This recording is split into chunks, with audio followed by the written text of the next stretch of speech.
ఏళ్లలో మొత్తం 9 లక్షల టిట్కో ఇళ్లు పూర్తి చేసేలా హౌసింగ్ విభాగం చర్యలు తీసుకుంటుందని మంత్రి పార్థసారథి తెలిపారు. గృహ నిర్మాణ శాఖపై సీఎం చంద్రబాబు సమీక్ష అనంతరం మంత్రులు పార్థసారథి, నారాయణ వివరణ ఇచ్చారు. గృహ నిర్మాణ శాఖ రాష్ట్ర వ్యాప్తంగా సర్వే చేసిందని, 6 లక్షల మందికి గృహ అవసరాలు ఉన్నట్లుగా గుర్తించామని మంత్రులు తెలిపారు. ఎంతమందికి ఇళ్లు కావాలనే దానిపై మరో 15 రోజుల్లో సర్వే నిర్వహిస్తామన్నారు. ఎన్టీఆర్ హౌసింగ్ కింద గత ప్రభుత్వం పెండింగ్ పెట్టిన బిల్లులు వెంటనే మంజూరు చేయాలని సీఎం చంద్రబాబు ఆదేశించారు. హౌసింగ్, టిట్కో కలిపి 2 లక్షల ఇళ్లు సంక్రాంతికి ఇచ్చేలా చర్యలు తీసుకోవాలన్నారు.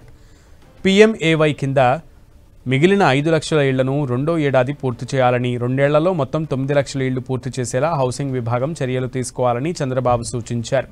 గత ప్రభుత్వం 2900 కోట్ల కేంద్ర నిధులను దారి మళ్లించిందని మంత్రి నారాయణ ఆరోపించారు. అప్పటి ఆర్థిక అవకతవకలను సీఎం దృష్టికి తీసుకెళ్లామని తెలిపారు. గత ప్రభుత్వం తప్పిదం కారణంగా లబ్ధిదారులు చెల్లించాల్సిన 140 కోట్లను సీఎం ఆదేశాల మేరకు ఈ ప్రభుత్వం చెల్లించిందని చెప్పారు.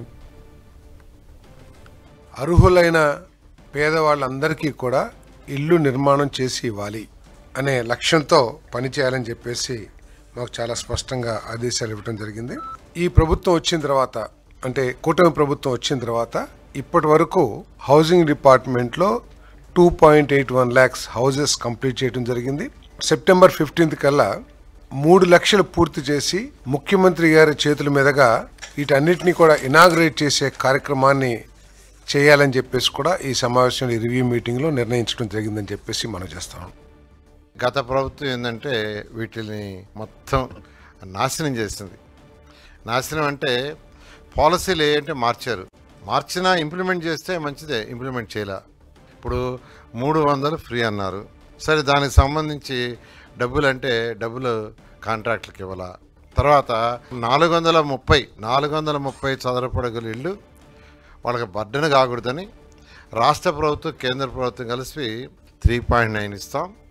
మీరు 1 lakh అడ్వాన్స్ పెట్టుకోండి, మిగతాది బ్యాంక్ లోన్ ఇస్తే బ్యాంక్ లోన్లో కట్టుకోమని పెట్టి గత ప్రభుత్వం వచ్చి 1 lakh కాదు 50,000 చేయడానికి జీవో ఇచ్చింది 2021లో.